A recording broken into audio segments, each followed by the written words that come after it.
오늘도 잘 견디고 계십니까? 김명준의 뉴스파이터입니다. 하하호호 온 가족이 어울려 세배를 하고 얼씨구나 윷도 한판 놀고 후루룩 뚝딱 떡국도 뿌지게 먹는 우리 민족 최고의 명절 설 연휴가 하루 앞으로 다가왔습니다. 세뱃돈은 좀 뽑아 놓으셨나요? 예쁜 덕담도 뽑아놔야 합니다. 생각 없이 결혼 언제 하니?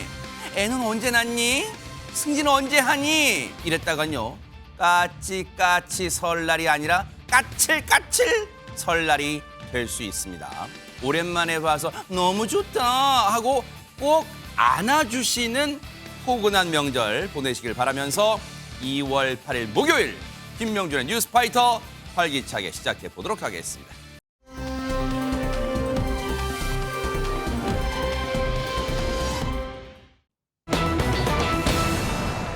저희가 며칠 전에요. 50대 오토바이 운전자를 음주운전 상태로 치어 숨지게 만든 그 20대 여성 운전자 얘기 전해드렸잖아요. 그런데 세상에 이 끔찍한 사고를 낸 여성 지금 어떻게 지내고 있습니까? 안진용 기자님. 네, 이 사고는 지난 3일 새벽 4시 30분쯤 발생했습니다. 네. 만취 상태로 흰색 외제 차량을 몰던 이 20대 여성이 앞서가는 오토바이를 추돌했고 이후 100m가량을 더 이동한 뒤 멈췄었는데 이 사고로 오토바이 운전자였던 50대 배달기사는 숨졌습니다. 하하. 이 운전자는 당시 혈중 알코올 농도는 면허 취소 수준이 0.08% 이상이었던 것으로 확인이 됐고요. 그런데 이 여성, 한국과 중국을 오가면서 활발히 활동하는 여성 DJ였습니다. 현행범으로 체포된 후 지난 5일 법원은 도망 우려가 있다면서 구속영장을 발부했고 네. 오늘 특정범죄 가중처벌법상 위험치사 운전 혐의로 검찰에 구속 송치됐습니다. 네. 또한 마약 간이시약 검사에서는 음성이 나왔으나 경찰은 정밀 검사를 의뢰한 상태입니다. 세상에 저 보세요. 저 하얀색 승용차를 몰던 20대 운전자였어요. 유명 여성 DJ라는데 그런 건 관심 없고요.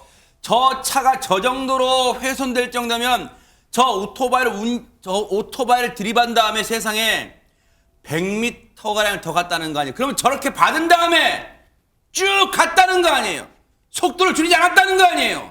이런 파렴치한 인간. 그런데 지금 구속은 됐어요. 구속 전 피의자 심은 영장실질심사 때 출석했는데 어떤 모습인지 보시고 이어가 보도록 하겠습니다. 구호 조치도 안 하셨는데 돌아가신 피해자분께 하실 말씀 없으세요? 죄송합니다. 피해자분 들이받은 거 알고 계셨어요? 음주 얼마나 했던 거예요? 세상에 술을 얼마나 퍼마셨길래 세상에 그 오토바이 운전자를 들이받은 것도 몰라요. 세상에 김묘성 기자님. 네, 그래도 지금 일단 구속된 상태잖아요. 네. 구속된 상태에서 자신의 심경, 입장을 어머니를 통해서 밝힌 바가 있어서 전해드리려고 하는데요. 네. 지난 5일입니다. 이렇게 말했다고 합니다. 그 어떠한 말로도 본인이 지은 죄를 씻을 수 없다는 걸 알고 있다. 그리고 고인과 유가족분들에게 드린 아픔을 평생 가슴에 안고 가겠다. 라는 이야기를 전한 것으로 전해집니다. 네. 그리고 또한 유족에게 사과를 하고 싶다라는 의향을 경찰에게 전달을 했는데 네. 다만 그 의향은 아직까지는 유족에게는 전달되지 못한 상태라고 또 알려졌습니다.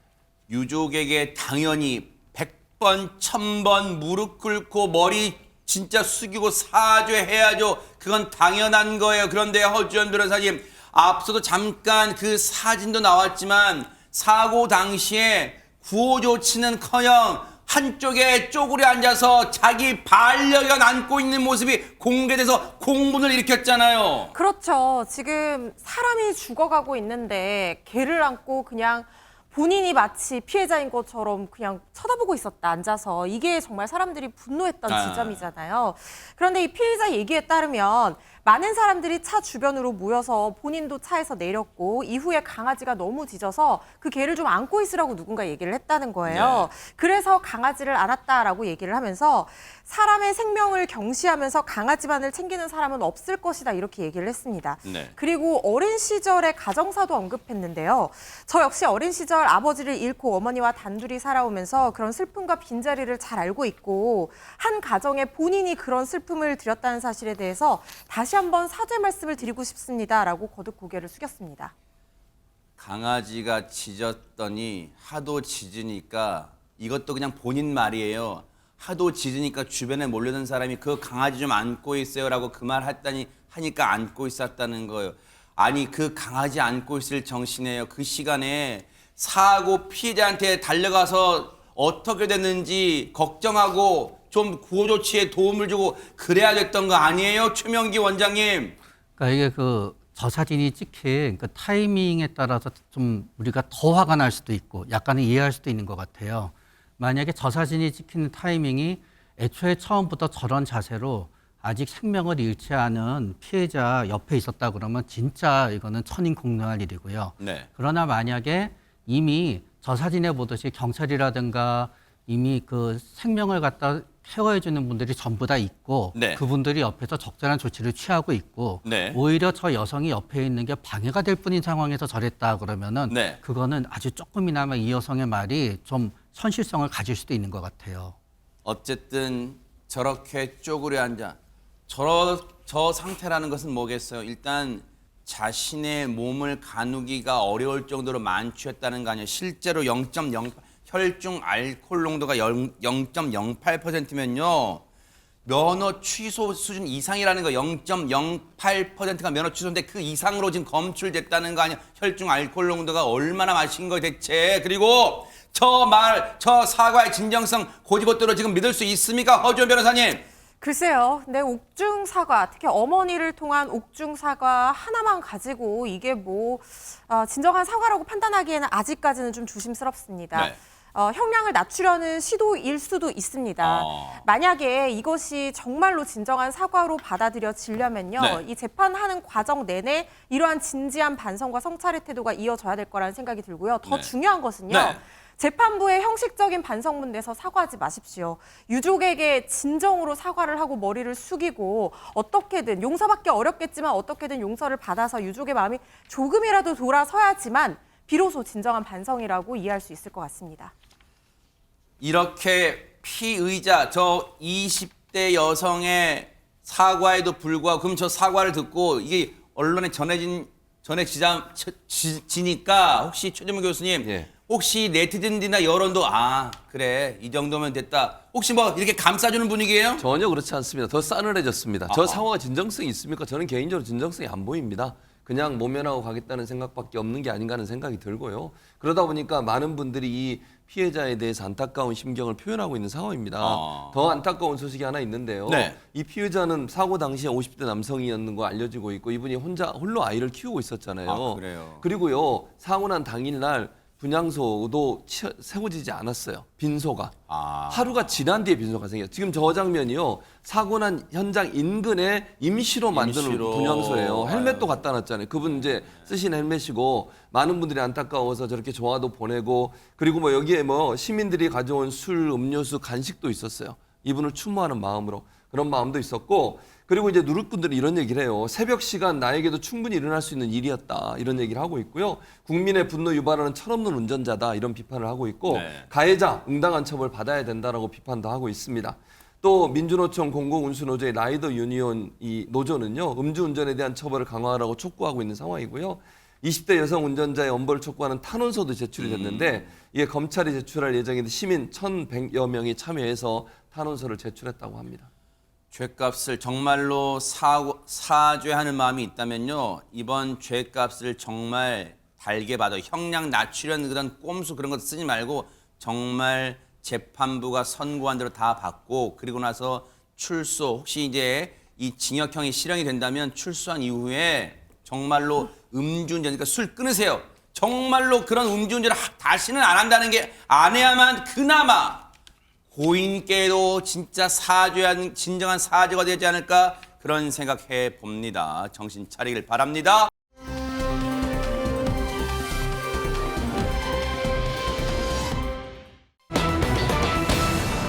세상에 제목만 봐도 천인 공노할 그럴 사건이 벌어졌습니다. 김묘성 기자님. 네, 그렇습니다. 그제 오전 10시 50분경에요. 화성시 서신면에서 벌어진 일을 이제 말씀드리려고 하는데 네. 제부도를 산책 중이던 한 시민이 경찰에 신고를 했습니다. 아하. 그 신고 내용이 섬뜩합니다. 풀숲에 영아 시신으로 추정되는 물체가 있다라는 내용이었습니다. 세상에. 산책로 인근 풀숲을 보니까 포대기에 쌓인 남자 아기 시신을 발견을 했다고 하는데요. 세상에. 이제 출동을 해서 보니까 시신은 눈으로 보이는 외상은 없는 것으로 전해졌고 부패도 진행되지 않았던 것으로 알려졌습니다. 영아입니다. 영아. 이제 갓 태어났어요. 그 말은 저 아기가 저절로 걸어가진 않았을 거 아니에요. 저 아기를 누가 버렸다는 거잖아요. 세상에. 안진용 기자님. 네, 그럼 도대체 누가 저런 짓을 했을지 궁금하실 텐데요. 경찰 신고 접수 30시간 만에 경찰은 30대 여성과 40대 남성을 긴급 체포했습니다. 아하. 이 과정을 시간 순서대로 말씀을 해드리면 네네. 일단 지난해 12월 29일 용인의 한 병원에서 남자아이를 출산했습니다. 그리고 열흘 뒤인 지난달 8일 병원에서 퇴원해 40대 남성과 함께 경기도 내 모텔 등을 전전하면서 차량에서 숙식을 해결한 것으로 전해졌습니다. 그리고 지난달 21일 아이가 사망을 합니다. 그러자 제부도 풀숲에 아기 시신을 유기했으며 어제 오후 용인시 한 모텔에서 두 사람이 검거가 된 겁니다. 경찰은 뉴스파이터 제작진과 통화해서 네. 아기 주변의 유류물이나 CCTV, 차량 이동 내역을 확인해서 집중 수사를 펼쳤다고 전했습니다. 아니 이게 사람입니까? 저 인간들이 사람이에요? 어떻게 자기 자식을 저렇게 저 차가운 세상의 풀숲에다 내다버려. 저기 사람들이에요 저게? 사람이라고 볼 수 없죠. 사람이 사람에 대해서 저렇게 행동하는 거 말이 안 되잖아요. 또 자기들이 낳은 아이라면 책임을 지든지 책임 못 지면 키울 수 있는 곳에 위탁이라든지 이래야 되는 거 아닙니까? 저 어린 아이를 어떻게 저기다 그렇게 버리고 올 수가 있습니까? 세상에. 근데 이 사람들 특이한 게 뭐냐면요. 네. 이게 40대 남성하고 30대 여성이거든요. 네. 경찰에 따르면 법적으로 부부 관계가 아니에요. 네? 근데 더 황당한 건 이 남성, 40대 남성은 유부남이에요.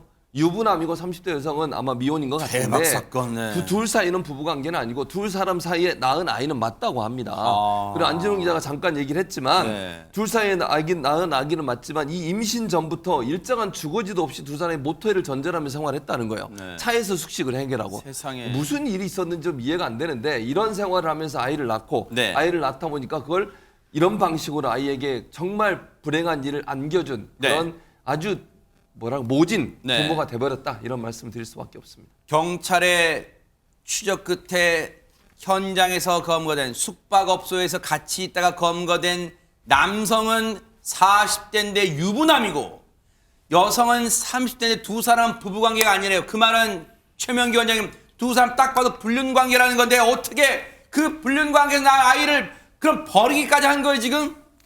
아마 물론 아이를 엄마가 돌봐야만 되는 거 저는 당연하다고 생각합니다. 그러나 이제 보통 이런 일이 일어날 때의 산모를 보면 대부분은 굉장히 심한 산후 우울증에 빠져 있습니다.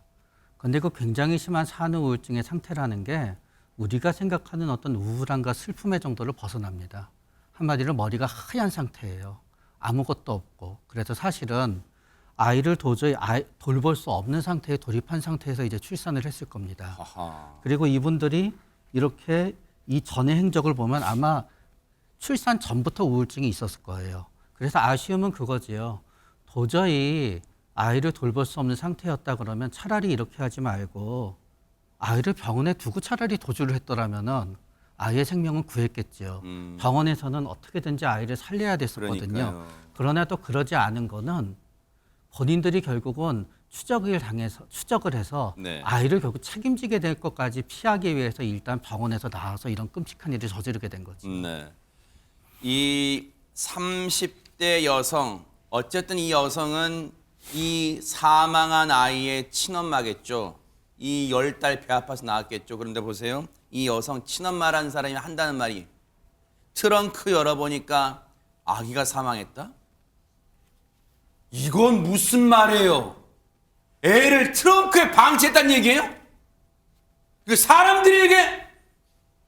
이거 이 인간들 진짜 어찌된 인간들이 이게 사람이에요? 트렁크에 방치했는데 열어보니까 아기가 죽었다? 진짜 이 사람들입니까? 양육할 형편이 안 됐다고 트렁크에 방치해요? 이 인간들아? 그리고 저 남자란 인간은 더 심해요. 들어보세요. 자기는 모르는 일이에요. 어떻게 이런 인간들이 있을 수 있지? 사람 같지 않은 것들이 진짜요. 허준 변호사님. 그러니까요. 지금 이 생후 한 달 남짓 된 아기가 죽은 거잖아요. 한 달 남짓 된 아기를 트렁크에 방치하면 사망할 거라는 거는 이 성인이라면 충분히 예견 가능한 일이었을 텐데 이게 최소한 어떤 아동학대 행위에 따른 미필적 고의에 의한 살인행위, 그러니까 아동학대 살인죄가 적용돼야 하는 것은 아닌가 하는 저의 개인적인 생각이 드는데요. 일단 경찰은 영아살인죄가 아니라 일반 살인죄를 적용해서 구속영장을 신청하는 방안을 검토를 하고 있다고 합니다. 네. 영아살인죄는 작년에 폐지가 됐습니다. 그리고 바로 내일부터 이 폐지 내용을 담은 개정안이 시행이 되는데요. 이 사람들이 범행을 했을 당시에는 아직 영아살인죄가 존재를 하고 있는 시점이었기 때문에 요건에 해당하면 적용할 여지도 있지만 이 사건은 영아살인죄가 적용되는 사안이 아니고 적용돼서도 안 된다고 봅니다. 왜냐하면 영아살인죄 같은 경우에는 분만 중 또는 분만 직후의 영아를 치욕을 은폐하거나 양육할 수 없음이 예상이 돼서 살해하는 경우에 이 정상을 참작해서 형을 감경해주는 그런 죄명이거든요. 이 사건의 경우에 해당되지도 않을 뿐만 아니라 이런 것들이 문제가 있다. 이 왜 감경을 해주냐라고 봐서 이게 폐지가 된 거기 때문에 이 사건과는 상관이 없는 죄명이라는 생각이 들고요. 지금 경찰에서는 이 당연히 보호 조치를 해야 될 이 의무가 있는 부모가 아기를 트렁크에 방치해서 숨지게 한 그런 상황이기 때문에 부작위에 의한 살인으로 지금 판단을 하고 있다고 하는데요. 네. 정확한 내용은 사망 원인을 국가수 부검을 통해서 밝혀봐야지 적용법조가 결정이 될 거라는 생각이 드는 게 네. 직접적인 가해행위나 학대행위가 있었다고 하면 아. 아동학대 살인죄가 적용될 가능성도 배제할 수 없어 보입니다. 이 두 인간들은 법에 따라 형량에 따라 처벌받겠죠. 그런데요. 그것도 모자랍니다. 천벌이 있다면 정말 천벌이 있다면 이 두 인간들한테 천벌이 내려지기를 정말 기대를 해보도록 하겠습니다. 어떻게 이 세상에 그 악이 불쌍해서 어떡합니까? 세상에 반드시 두 인간 천벌 받기를 기대해보도록 하겠습니다.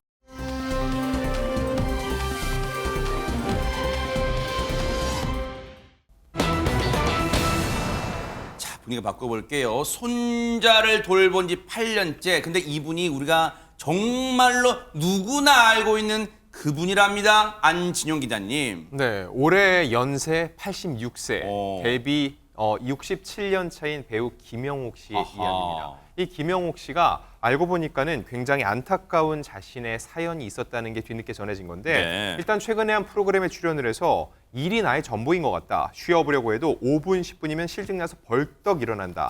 이렇게 본인이 일 중독이라고 고민을 토로했고요. 네. 그러면서 지난 10년간 단 한순간도 쉰 해가 없다고 합니다. 세상에. 그런데 일뿐만이 아닙니다. 집에서도 집안일을 항상 도맡아 한다고 하는데 그 이유 중에 하나가 바로 거동이 불편한 손주를 8년째 직접 돌보고 있기 때문이죠. 그래요. 여기서 바로 그 안타까운 소식이 전해졌는데 김영옥 씨의 손자는 지난 2015년 길에서 택시를 잡다가 인도를 덮친 차량에 치여 생사의 고비를 넘겼습니다. 세상에. 그런데 더욱 안타까운 것은 이 차량 운전자가 무면허 상태인데다가 만취 상태였고 대포 차량을 운전해 손자가 사경을 헤매는 지경에 이르렀다는 거죠. 세상에. 이후에 손자의 폐가 약해졌고 척추를 다쳤기 때문에 하반신을 쓰기가 힘든데 결국 지금 이렇게 열심히 일하면서도 김영옥 씨가 쉬지 못하고 계속 본인이 손자를 돌볼 수밖에 없는 상황이라고 합니다. 근데요, 당시에 이 김영옥 씨 손자를 다치게 한 사고를 낸 운전자도 진짜 천하의 몹쓸 인간이 보세요. 무면허 운전했다가요. 무면허 운전인데요. 만취 상태로 음주운전했죠. 그 차량도 대포 차량. 세상에 왜 이렇게 몹쓸 인간들이 많죠? 그런 몹쓸 인간이 운전한 차량에 지금 큰 사고를 당했는데 생사를 넘나들었대요.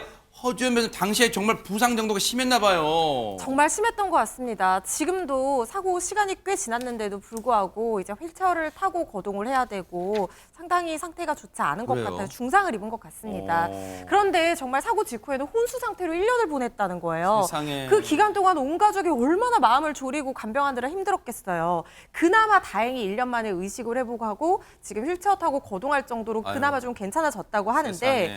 문제는 이 사고로 김영옥 씨의 딸마저 건강이 악화가 됐다고 합니다. 아유.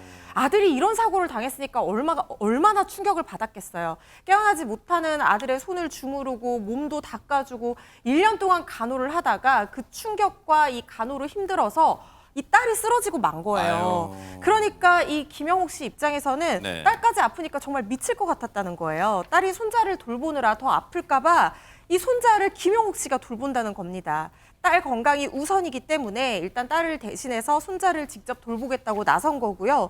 딸 아픈 게 제일 걱정이 돼서 매일 기도한다. 시간이 약이라고 생각하는데 손자도 딸도 제발 아무 일 없이 이대로 잘 이겨주고 버텨주길 바란다라는 것이 김영옥 씨 심정입니다. 최명기 원장님, 어리석은 질문일 수도 있겠지만 간병하면서 얼마나 걱정하고 마음 졸이고 스트레스를 받으면 세상에 간병하다가 그 쓰러졌대요. 세상에 김영옥 씨 따님이. 아마 그 의식을 찾기 전에 그 1년간은 아마 잠을 한 잠도 못 잤을 거예요. 세상에. 왜냐하면 이렇게 의식을 찾지 못하고 삶이 끝나면 어떡하나 해서 굉장히 초조한 긴장으로 살았을 거고요. 그게 연속이 되다가 보면은 아마 저는 우울증에 걸리지 않았을 수가 없다고 생각이 돼요.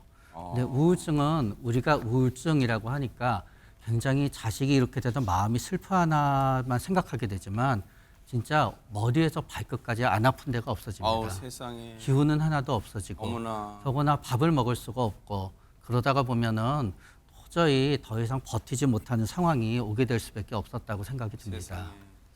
사실 저희가요 김영옥 씨 하면 갖가지 예능 방송은 항상 밝은 모습으로 나오시니까 이런 아픔이 있는 줄 꿈에도 몰랐잖아요. 과거 방송에서도요 손자를 향한 애틋한 마음을 내비치기도 했는데요. 영상 보시고 이어가 보도록 하겠습니다.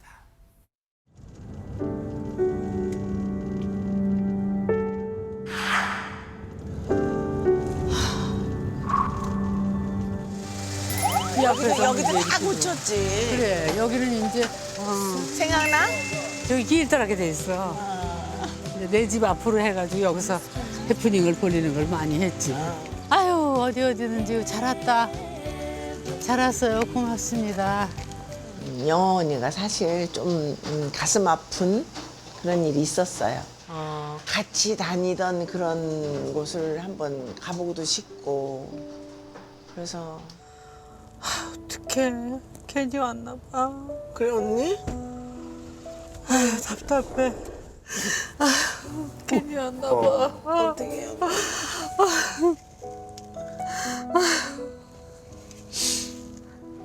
너무 좋아했는데 여기 와서.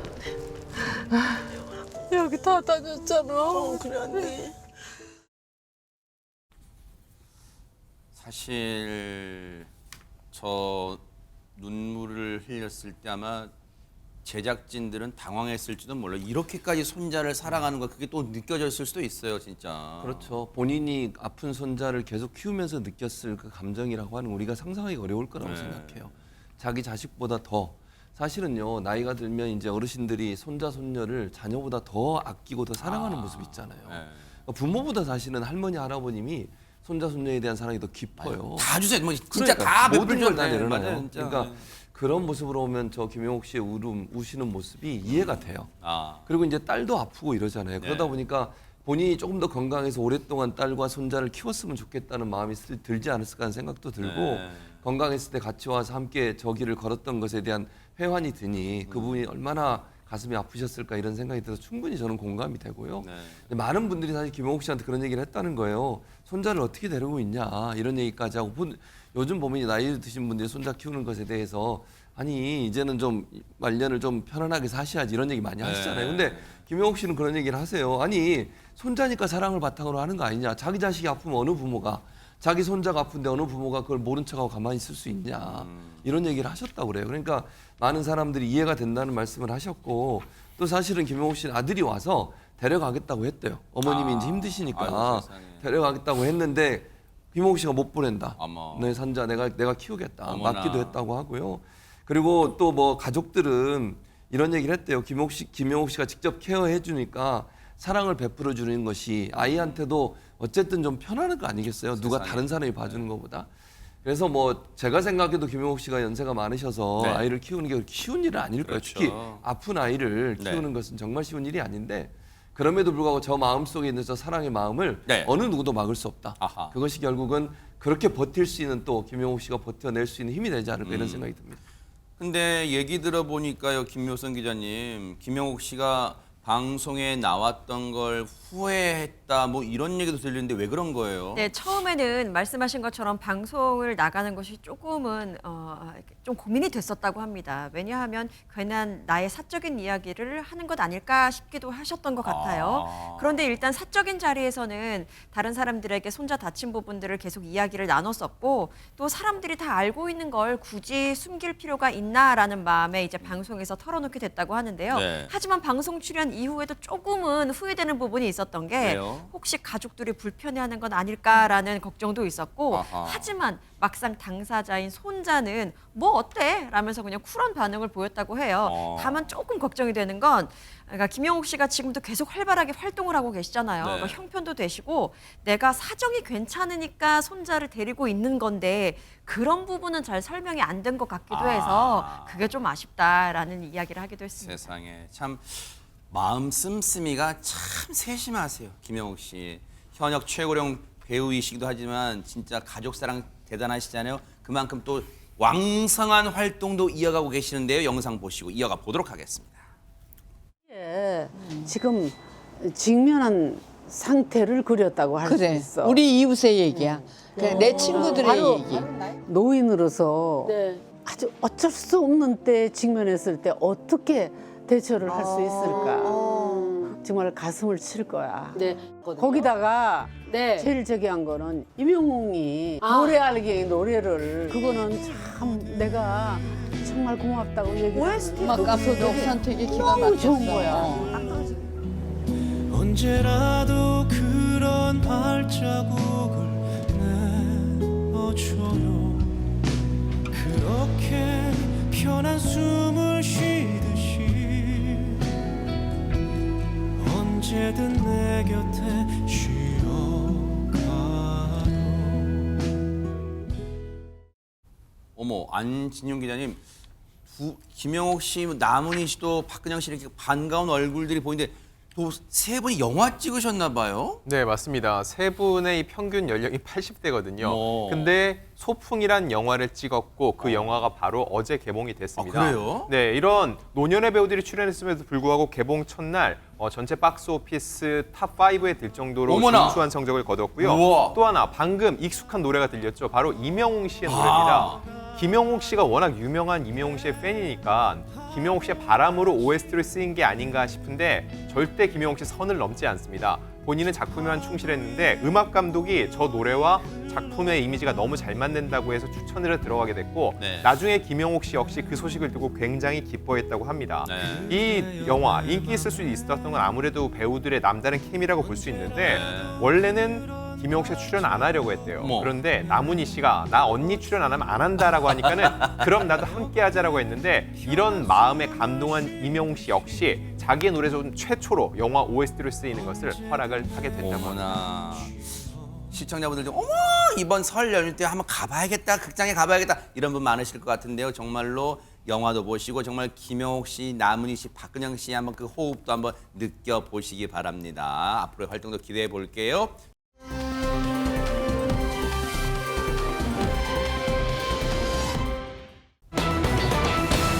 자, 분위기 바꿔볼게요. 아니, 점심 먹으러 나갔을 때 춥던데 뭘 무대에 벌써 봄이 와요, 김명선 기자님. 네, 한일 트로트 서바이벌을 위해서 지금 현역 가수들이 치열한 경쟁을 계속해서 벌이고 있는데요. 오늘 나온 소식을 보니까 이 트로트 한일전이 다음 달 26일 첫 방송될 예정이라고 진짜요? 하더라고요. 네, 얼마 안 남았습니다. 어머. 그래서 우리도 빨리빨리 국가대표 탑 7을 뽑기 위한 결승전을 벌여야겠죠. 아하. 대결도 대결이지만요. 좀 전에 제목처럼 먼저 이분의 무대를 통해서 봄이 미리 왔다고 합니다. 어머나? 어떤 무대인지 영상을 통해 봄을 만끽해 보시죠.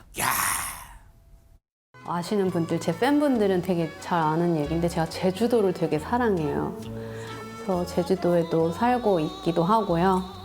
화자가 좋아하는 이야기, 노래를 부르는 것도 참 중요하겠다 싶어서 그런 것들을 좀 무대에서 남기고 돌아가고 싶어서.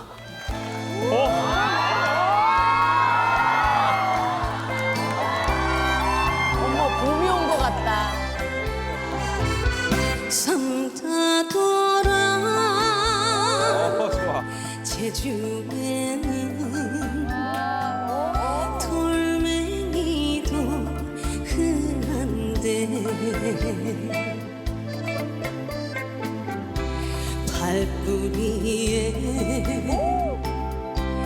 도대체 사랑은 어떠냐 아유, 단들어져.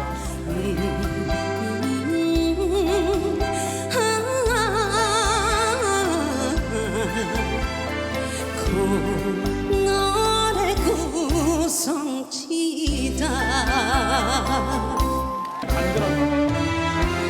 미역을 떠올릴까 소라를 딸까 비바리 하소연이 물결 속에 꺼져가네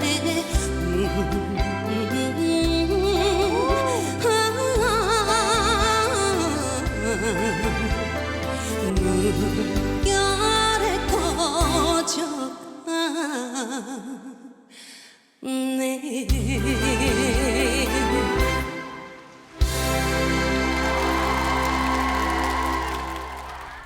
와, 대박 사건. 지금 스튜디오 곳곳에 막 돌 하루방 막 서 있고 막 그런 느낌이에요. 지금 대박 사건 허준 변호사님. 지금 린 씨 의상부터가 생귤탱귤 감귤 색깔이에요. 그러네요. 아, 내일부터 연휴인데 저도 지금 당장 비행기 끊고 제주도 푸른밤이 감귤 먹으러 가고 싶다는 진짜요? 생각이 절로 들게 하는 무대였는데 네. 그런데 린 씨가 원래도 노래를 잘하지만 이 노래는 마치 몸에 실려 있는 것 같은 느낌으로 그러네요. 너무 잘 부르잖아요. 의상이 정말 진짜 잘 조화를 이뤘어요. 네. 그러니까요. 목소리도 그렇고 음색도 그렇고 노래랑 정말 잘 어울리는데 네. 이 황금심의 삼다도 이 노래를요. 린 씨가 무려 10대 시절부터 즐겨 불렀던 노래라고 그래요? 합니다. 주현미 씨가 어떻게 얘기를 했냐면요. 네. 노래에선 한 소절이 주는 감동이 굉장히 큰데 처음에 시작할 때 삼다도라 그랬잖아요. 어떡하지? 이거 네. 어떻게 해, 이거. 네네네. 수습이 안 되네요. 이 첫 소절에서부터 네. 굉장히 형용할 수 없는 어떤 감동을 줬다. 네. 이 음색이 너무 대단했다라고 극찬을 했는데요. 네. 이제는 사실 린표 트로트가 생겼다라는 말도 나오다 보니까 네. 여기저기서 극찬은 물론이고요. 하다못해 이런 질문까지 받는다고 어머. 하는데요. 한번 같이 들어보고 오겠습니다. 네네. 콧소리와 이 비음이 너무 아름다워서 사실 막 충동증 이런 거 없으시죠? 비염이 있어요. 비염이 있구나. 키워야 돼. 계속 키워야 돼. 그 비염은 국보급 비염이거든요. 저 린 씨한테는 묻고 싶은 게 있는데 앞으로 우리 트로트 노래를 계속 할 겁니까? 네. 예상과 다른데 답변이 나왔나요? 제가 왜 여쭤봤냐면 여기 와서 우리 사람들 애간장만 녹여놓고 또 원래 하던 대로 돌아갈까 하는 아쉬움이 있어. 뭐 현역 가옥에 있으면 깔짝깔짝 대다가 나중에 안 할 일은 없다. 그런데 단 하나 노래할 때마다 느끼는 게 뭐냐면 비성이 많이 들어가요. 비성이 들어가게 되면 조금만 들으면 노래가 질려요. 우리 린 씨가 정말 오랫동안 트로트 가수로 롱런을 하려면 요거 하나만 딱 붙이면 최고의 가수가 될 수 있어요. 고맙습니다. 아마 많은 분들이 경연 무대 때 린 씨의 그 무대를 볼 때마다 느끼셨을 거예요. 이제 쉽게 말하면 콧소리. 이런 거. 이런 콧소리. 그러니까 비성이라는 게 들어가는 걸 지금 서른도 씨가 지적했는데 근데 안진용에 대한 많은 팬분들은 야, 이 콧소리 싹 들어간 게 매력이다라고 생각하는데 그걸 빼라 그러면 어떻게 해요? 그러니까요. 이게 간드러진 비음 섞인 창법. 원래 린 씨의 트레이드 마크거든요. 근데 생각해 보면은 본인이 신인 시절에는 그거에 대해서 얼마나 지적을 많이 받았겠어요. 그래서 그 소리가 싫어서 녹음실에서 펑펑 운 적도 있었다고 하는데 그래요? 지금은 린을 대표하는 트레이드 마크가 됐기 때문에 오히려 자랑스럽다고 합니다. 네. 서른도 씨 입장에서는 충분히 선배 트로트 가수로 살 수 있는 입장인데 그런 편견까지 뛰어넘으면은 트로트 가수로 대성할 수가 있다는 거죠. 네. 그래서 요즘은 제2의 전성기라는 말까지 또다시 듣고 있다고 하는데 네. 본인이 이런 비음을 계속 쓰는 거에 대해서 심지어 코맹맹이 소리라는 얘기를 듣기도 한다고 하는데 이게 유전적 요인이 있다는 겁니다. 어머? 왜냐면은 린 씨뿐만 아니라 아버지, 큰아버지, 고모까지 평소에 이 비음 섞인 얘기를 한다는 거죠. 결국 본인이 타고난 거기 때문에 타고난 거는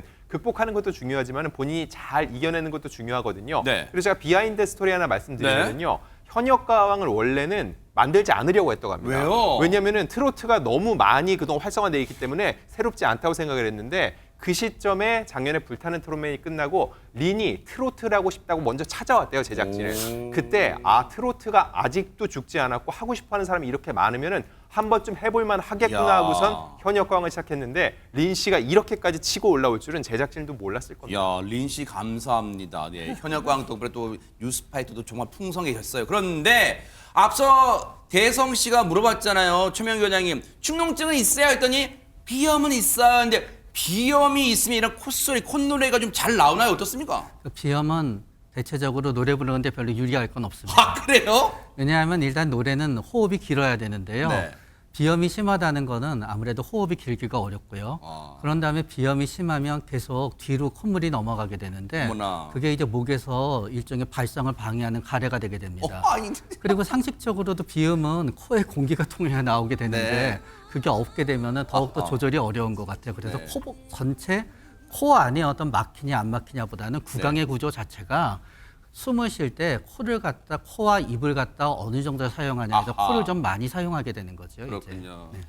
개그를 다큐로 받아주신 우리 최명규 원장님께 정말 감사드리고요. 네, 농담이었습니다. 근데 어쨌든 그 원인은 한번 분석했는데 이렇게 되면 린 씨가 제2의 전성기를 맞는 거 아니야? 이대로 쭉 이참에 김묘성 교수님 1등까지 노려보는 거 아니야? 막 이런 생각 들 거예요. 아, 근데 그게 또 쉽지 않은 게요. 린 씨만큼이나 다른 가수들도 정말 사력을 다해서 필살기를 계속 보여주고 있기 때문입니다. 1라운드 총점이 1100점이었잖아요. 네. 근데 린 씨가 708점 받았거든요. 어허. 저희 모두가 이렇게 간드러지는 목소리에 녹았지만 다소 아쉬운 점수예요. 아하. 그만큼 다른 분들이 정말 뛰어난 무대를 보여줬기 어머나. 때문입니다.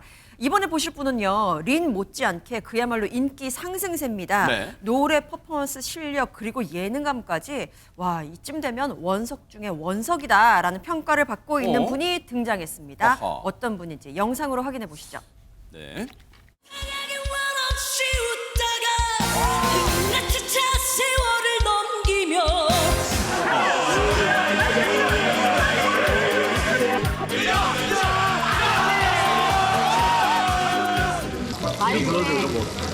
네, 필살기가 뭔지. 너 축구 아니야? 축구 어때요? 너 좋네요. 요번에 격파 말고 그게요?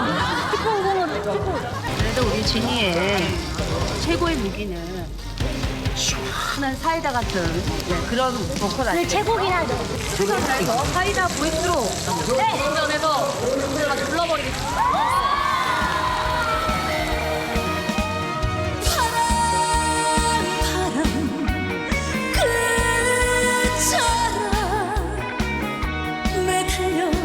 흘러간 청춘 돈이 겉만 값어치 약한 통장 같았던 내 과거 그 누가 알까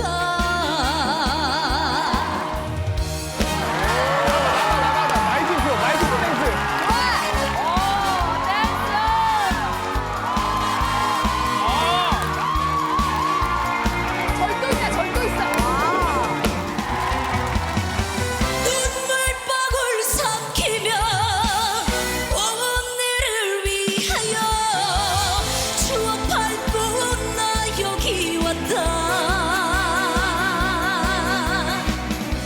인생은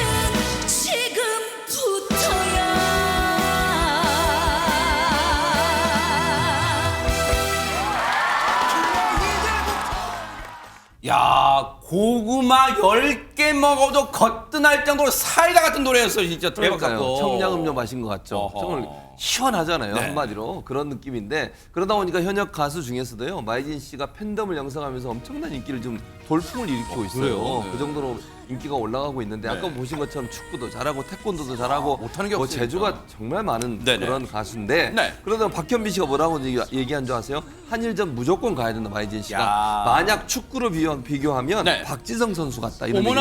얘기했어요. 와. 박지성 선수 아주 폭발적인 그렇죠. 뭐 뭐 심장이 두 개다 뭐 그런 그렇죠. 얘기였잖아요. 그 정도로 뛰면서 막 하는 거거든요. 야. 그만큼 시원한 가수라고 볼 수 있고 서른도 씨는 뭐라고 얘기했냐면 네. 사실은 울림통이 작은데 어떻게 이런 강한 소리가 나오는지 또 인생의 아픔을 정말 잘 담아내는 많은 경험을 한 것처럼 한이 서려있는 목소리 최고의 칭찬들을 쏟아냈습니다. 그만큼 노래 안에 들어있는 뭐 시원함도 있지만 그 안에 감정이라고 하는 한이라는 감정이 잘 담겨져 있는 것으로 본다고 하면 최고의 가수라는 그런 칭찬들이 쏟아졌습니다. 그러네요.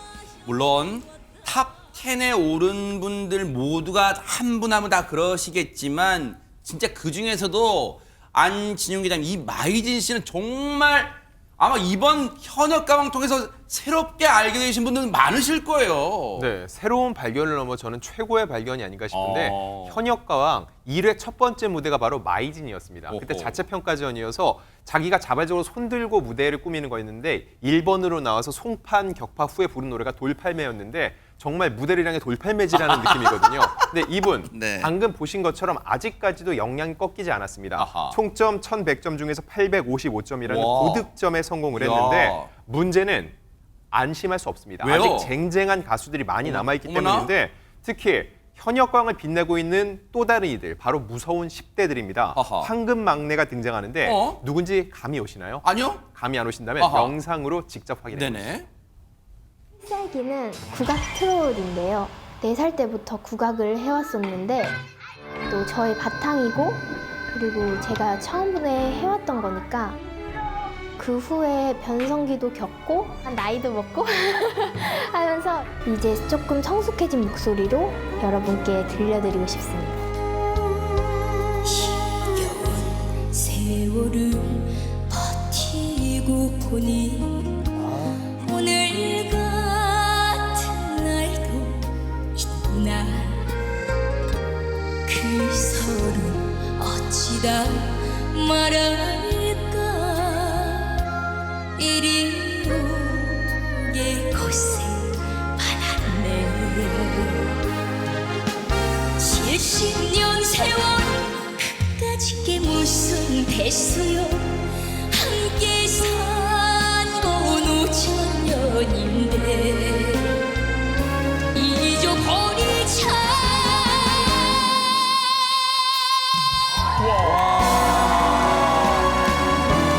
잊어버리자.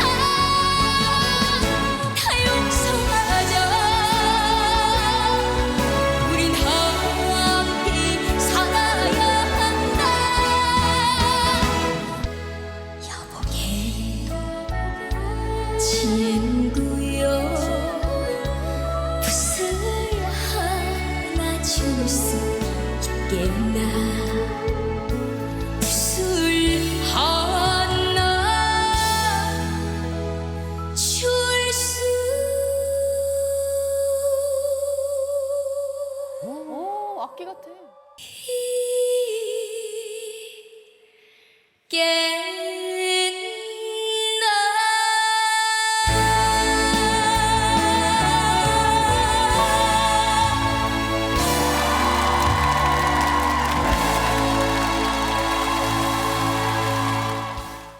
아니 저희 제작진이 그러려고 해서 골랐던 건 아니겠지만 김다연 양 노래가 지금 설 앞두고 다 고향 생각나게 한 노래 같고 막 그래요. 그러니까 한편에 수목화를 그리는 것 같아요. 노래 제목이 붓이잖아요. 네. 그 붓으로 노래를 통해서 하나의 수목화를 그리는 듯한 모습.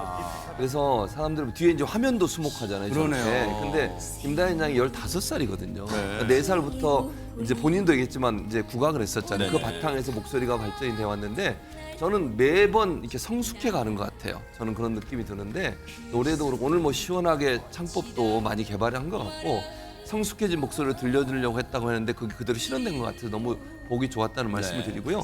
개인 통상, 이 현역강에 나온 분들의 개인 통상 조회수, 영상 조회수가요 1000만 뷰를 넘었어요. 어머나. 그러니까 엄청나게 많은 분들이 네. 좋아하고 시청하시는데 네. 그만큼 다현 양에 대한 사람들의 어떤 뭐 인기랄까 이런 네. 부분이 폭발적으로 늘어났다고 볼 수 있고 사실 이 노래가 저기 이제 평가하신 분들이 뭐라고 얘기했냐면 너무 대곡이었다.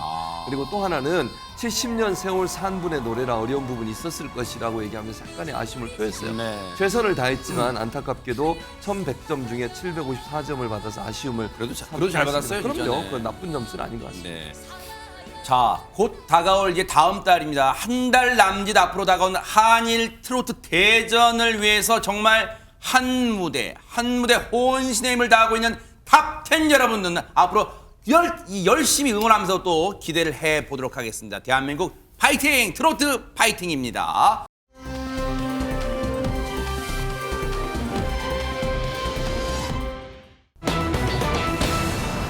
재벌은 남을 못 주냐 이거 속담인데 이게 왜 나왔을까요? 김묘성 기자님. 왜 나쁜 일을 계속 해왔던 사람이 자신의 버릇을 고치지 못하고 계속해서 행동을 반복할 때 보통 재벌은 남 못 준다라는 속담을 하잖아요. 그렇죠. 이 속담이 찰떡으로 어울리는 사람이 등장했습니다. 어허. 누구일지 영상을 통해 같이 확인해 보시죠. 네네. 네, 한 남성이 오토바이를 타고 이렇게 등장을 합니다. 잠시 후에는요, 다시 나가는 이 남성의 오토바이에 무언가 실려 있는 모습이 동그라미 안에 이렇게 있습니다. 보긴 하네요, 진짜. 네. 바로 들깨입니다. 어허. 들깨 도둑이었는데요. 네? 시골 농가의 빈집 창고에서 농작물을 훔쳐왔던 것입니다. 아니 진짜 농가에서 왜 저런 진짜 열심히 일하시는 분들 근데 속담 얘기 나왔으니까 속담 하나 꺼내볼까요? 최명견님 바늘 도둑이 소도둑 된다는 속담 있는 것처럼 저 들깨 훔쳐나온 저 도둑이 혹시 더 감 나가는 것도 훔친가요 이제? 지금 소도둑이 이미 된 상태입니다. 어머나? 그래가지고 이제 신용카드도 훔치고 현금도 훔치고 어머나. 소는 못 훔쳤지만 소처럼 커다란 오토바이도 훔치고 어머나. 들깨뿐만 쌀도 훔치고 아하. 그래서 이미 저분은 소도둑에 준하는 대단한 도둑이 돼 있었습니다. 하하. 지금 갈수록 우리 최명견님 개그감도 충만해지고 있어요. 안진영 기자님 그렇다면 오토바이랑 카드도 진짜 다 훔친 거라면 자기가 하나도 없는 거예요 진짜? 그렇게 지금 보시는 것처럼 자기 거 하나도 없죠. 네. 그럼 남의 카드 들고 남의 오토바이 몰고 있는 저 남성 혹시나 들킬까 봐 조마조마했을까요? 그 다음 남성의 행동 한번 지켜보시죠. 네네. 첫 번째로 남성이 도착한 곳은 바로 과일 가게인데요. 네. 카드를 꺼내 과일을 이것저것 구매하더니 이번에는 이 남성 옷가게로 갑니다. 아이고.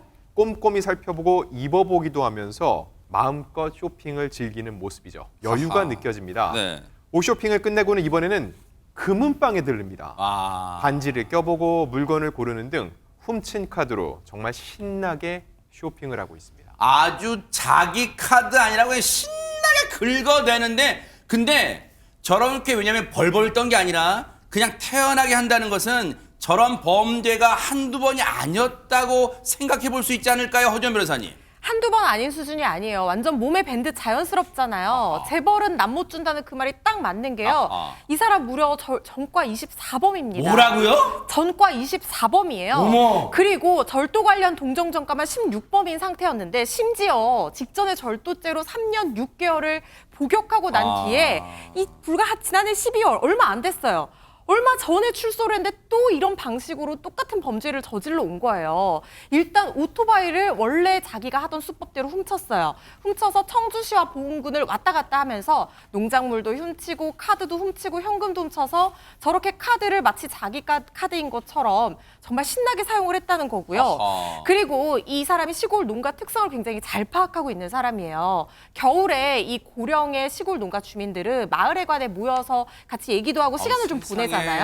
그 틈을 타서 농가에 있는 깨라든가 이런 농작물을 훔쳐서 이걸 되팔아서 또 현금을 마련하고 이런 식으로 반성 없이 계속해서 범죄를 저질러 온 것으로 보입니다. 아니 그러면 최진문 교수님 저 몹쓸리가 지금도 어느 가게에서 신나게 지금 카드 긁고 있어요 지금 휘파람 불면서? 아닙니다. 경찰에게 잡혔습니다. 아하! 왜냐하면 경찰이 인상착의 딱 보고요. 아. 수법이 비슷하잖아요. 네네. 이미 복역했다잖아요. 24범이라잖아요. 네. 16범, 24범 관련 정거만 16범. 그렇죠, 네. 그냥 경찰이 이미 알고 있었다고 그래요. 아하. 금방 추적해서 잡았고요. 네네. 동일범으로 알고 확인해 체포를 했고 안타까운 것은 아까 그 농작물 훔쳤잖아요. 평균 연령 그 손해를 보시고 피해를 당한 분은 평균 연령이 몇 살인데 74세예요. 아이고 세상에. 이분들이 팔지도 않고 농작물 남겨놓은 이유가 자녀들한테 주려고. 세상에 명절 때 그렇죠. 어머나, 아이고. 그걸 훔쳐간 세상에. 거예요. 너무 화가 나는 일인데 네. 좀 원벌에 처했으면 좋겠습니다. 그러니까요.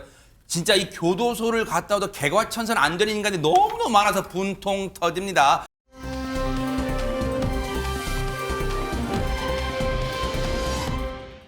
내일부터 설 연휴인데 이런 글이 올라왔다는데요. 허주연 변호사님.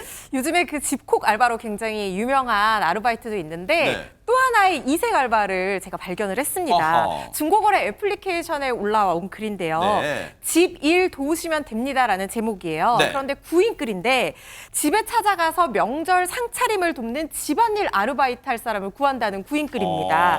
작성자는요. 연휴 점심과 저녁 시간 하루 3시간씩 시급 11,000원 조건으로 명절 집안일을 도와달라는 구인글을 내걸었습니다.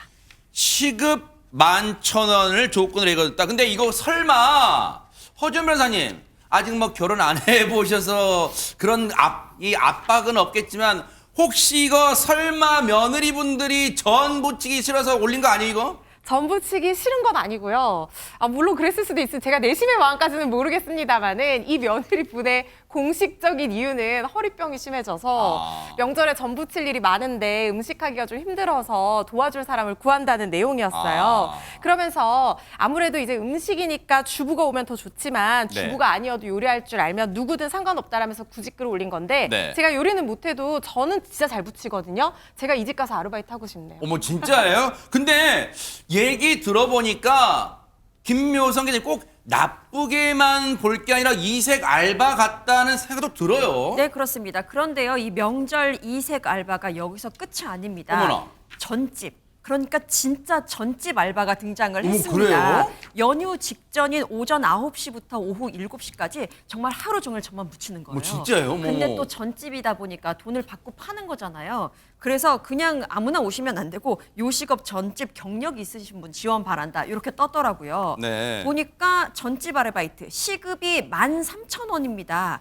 2024년 최저 시급인 9,860원보다는 굉장히 높죠. 어머 진짜네요. 네. 와 이거 꿀 알바인데 근데 갑자기 이런 쓸데없는 걱정이 생겨요. 안진영 기자님 명절인데 다들 고향 가고 어디 가고 여행 가고 바쁠 텐데 그거 구해질까요? 오산입니다. 어머나. 실제로 두 아르바이트 모두 조회수가 2,500에서 3,000건에 이를 정도로 많은 관심을 받고 있고요. 와. 더 나아가서 이런 알바도 있어요. 뭔데요? 바로 귀성길 오르면요 집이 비잖아요. 그 집을 지켜주는 아르바이트인데 이거 보니까 무려 건당 30만 원이나 됩니다. 아하. TV 잘 보는 사람, 자기 집에서 이런 거 정주행하고 동네 맛집에서 배달 음식 시켜 먹으면서 집을 지키는 내 집 지키기 알바까지 있다고 하는데 근데 생각해 보면은 이게 대부분 단기 알바죠. 이거에 지원하는 사람들 대부분 취업 준비생들입니다. 결국 이분들 고향 가면은 또 이제 아무래도 용돈 챙겨드려야 되죠. 오가면서 돈을 쓰게 되죠.